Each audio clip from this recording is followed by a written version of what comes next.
Salut tout le monde! Alors, pour faire différent, cette semaine, j'ai décidé de vous parler de pourquoi j'ai décidé de devenir naturelle, en fait, et en même temps vous expliquer tout mon parcours capillaire. Donc, avant de vous expliquer les raisons pour lesquelles je suis devenue naturelle, je vais commencer par vous expliquer mon parcours, en fait. Jusqu'à mes 12 ans, j'étais naturelle, sauf que je savais pas peigner en fait. Et ma mère, elle me faisait ce qu'on appelle, nous, des petits courris. Alors, des tresses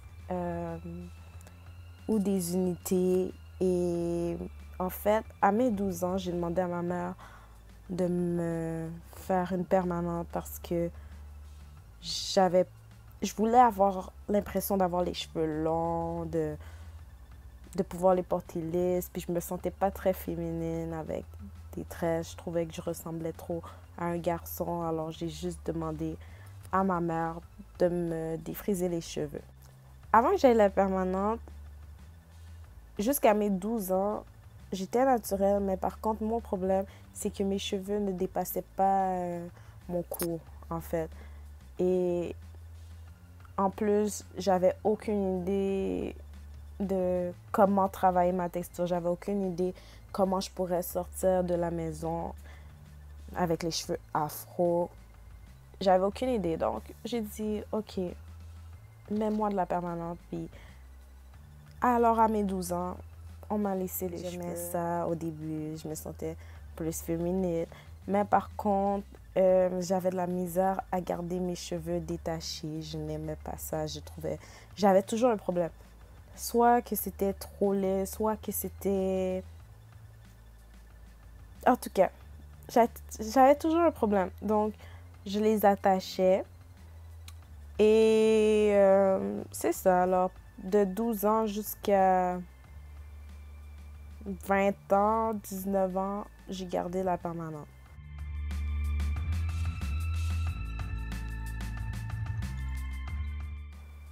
Ensuite, en fait, j'ai commencé à regarder des vidéos sur YouTube, sur du maquillage et tout. Puis un jour, par hasard, je suis tombée sur une vidéo d'une fille au naturel et j'étais vraiment impressionnée. Lorsque j'ai regardé la première vidéo de YouTube, la fille expliquait qu'en fait, nos cheveux avaient cette façon de réagir à l'eau. Ça nous donnait une chance de pouvoir faire plusieurs choses. Et elle a expliqué, en fait, que le fait d'avoir ça, peu importe la texture qu'on avait, il fallait juste trouver les produits ou la quantité de produits à mettre pour pouvoir avoir le même résultat.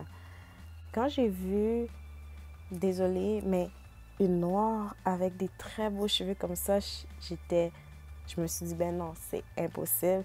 En fait, puis en regardant de plus en plus la vidéo, je me suis dit, mais si cette fille-là peut avoir les cheveux frisés comme ça, puis ensuite faire un bel afro, puis ensuite faire des twisters, des braiders, ben moi aussi je peux. Alors, à partir de ce moment-là, j'ai décidé que j'arrêtais de mettre des produits défrisants dans mes cheveux. Même en plus, j'étais tannée parce que même avec la permanente, malgré que mes cheveux étaient lisses et tout,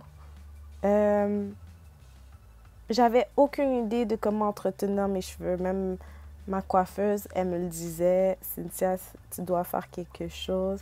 Je vais vous montrer des vidéos, plutôt des photos au cours de cette vidéo pour que, en fait, vous puissiez voir. Mais mes cheveux, j'en prenais tellement pas soin. Ils cassaient, alors ils n'étaient pas égaux partout et on voyait les bouts qu'ils étaient plus faibles dans mes cheveux. Bref, suite à les vidéos que j'ai vues sur YouTube, j'ai commencé à arrêter de mettre des défrisants. J'étais censée faire une transition. Ma mère m'a dit, attends avant de couper et tout. Mais un jour, elle est arrivée, et elle a fait son big shop. Et cette journée-là, j'ai dit, OK, tu vas me couper les cheveux. Alors, 2 semaines après le bake shop de ma mère, je suis arrivée sur elle avec des ciseaux et j'ai dit, vas-y, coupe. J'avais préparé tout ce qu'il me fallait, des tresses, du gel. Vu que j'avais commencé à regarder les vidéos, vraiment, j'ai commencé à m'acheter des produits. Et cette journée-là, quand elle a coupé, j'étais pas sûre que j'allais aimer. Je savais pas quelle texture que j'allais avoir. Je savais pas peigner, rien. J'ai juste coupé. Au début, je me trouvais un peu bizarre avec les cheveux courts, mais je me suis dit, OK, on va voir ce que les gens pensent. Alors, le lendemain que maman m'a coupé les cheveux, en fait, je suis rentrée dans la douche, j'ai mouillé mes cheveux et j'ai mis du gel. Quand mes cheveux étaient courts, j'étais vraiment obsédée par les boucles. Moi, je voulais des belles boucles définies avec du gel, ces affaires-là. Alors, je suis juste sortie comme ça. Je suis allée voir des amis et puis tout le monde me disait « Oh, wow, t'as coupé tes cheveux, t'es folle, mais ça te va bien et tout. »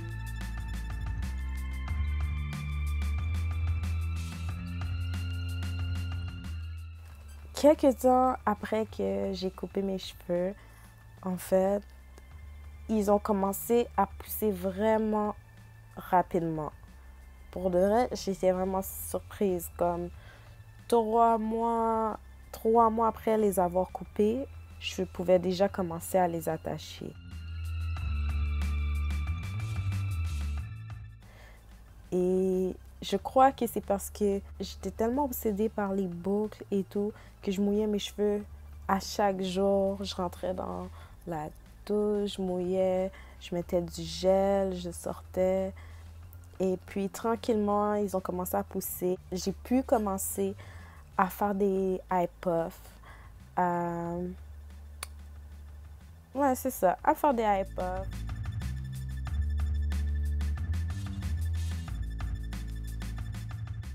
Puis j'ai commencé tranquillement à essayer de faire des twist out, des braid out.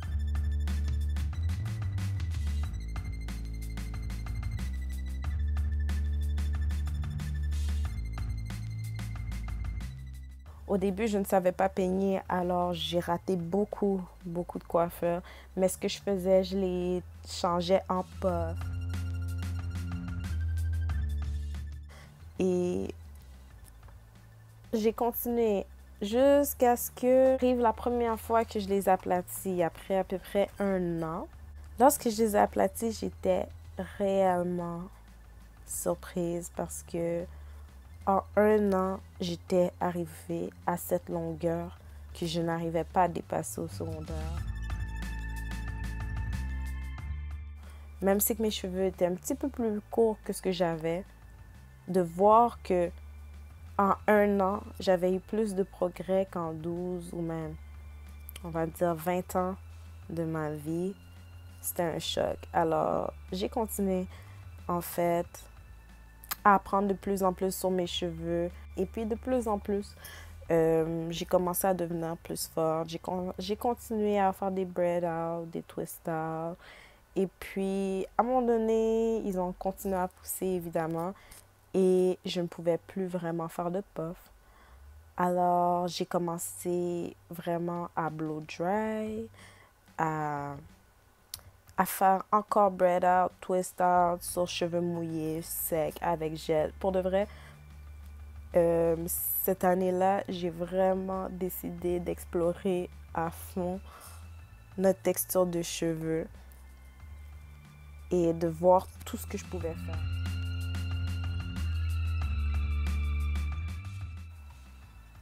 Donc, pour être naturel, c'est sûr que chacun a son rythme. On peut décider de faire des transitions, on peut décider de big shot.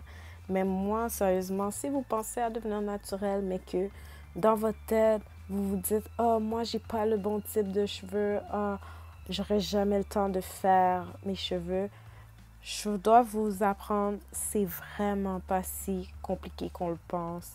Les cheveux naturels et même, vous allez le voir, vous allez voir. Tout ce que je vous dis, en fait, c'est que ça peut pas être une mauvaise décision de devenir naturel. Moi, je vous dis, écoutez personne. Qu'est-ce qui m'a aidé, là? Quand je suis arrivée j'ai vu Marie. Elle me voit avec mes cheveux courts. Elle me dit, Cynthia, t'es folle. Comme, je pense, on dirait que tu comprends pas. On n'a pas ce type de cheveux-là. Je comprends ce que tu veux faire, mais non, t'es folle. Puis elle était déjà naturelle. Puis je lui disais, moi, ouais, mes cheveux poussent, je vais te rattraper. Elle me croyait pas. Mais quand elle a vu que je commençais à la rattraper pour de vrai, là, elle a dit, ben non, je vais pas la laisser me dépasser, je vais devenir naturelle. Puis depuis ce temps-là, moi puis Marie, on est ensemble dans cette course-là. On a décidé de se lancer sur YouTube, moi puis Marie. En fait, ça faisait longtemps qu'on y pensait, mais on s'est lancé vraiment cette année parce que maintenant on se sent plus à l'aise. On a commencé à comprendre vraiment mieux nos cheveux. On a commencé à faire plus de style. On a appris beaucoup, nous qui savions rien pour de vrai. Puis on va essayer de faire des coiffures qui peuvent se faire sur n'importe quel type de cheveux. Et certaines vont dire, oh, moi, mes cheveux sont trop courts pour faire ça. Ça n'a aucun rapport. C'est ça. Donc, je voulais vous dire merci d'avoir regardé cette vidéo-là. C'était juste pour vous partager un petit peu mes raisons, vous faire en sorte que vous me connaissez un petit peu. Et puis, voilà. Alors, merci. Et si vous avez des commentaires, vous pouvez les laisser en bas. Et on est vraiment nouvelle sur YouTube. Alors, si jamais il y a des coiffeurs, des styles, des questions, des vidéos que vous aimeriez que moi ou Marie on fasse, écrivez-nous et on va réfléchir puis on va penser à ça, on va le faire. Donc, j'espère que vous avez aimé. J'espère que j'ai encouragé plusieurs filles à prendre le même chemin que nous. Alors, merci et merci d'avoir visionné.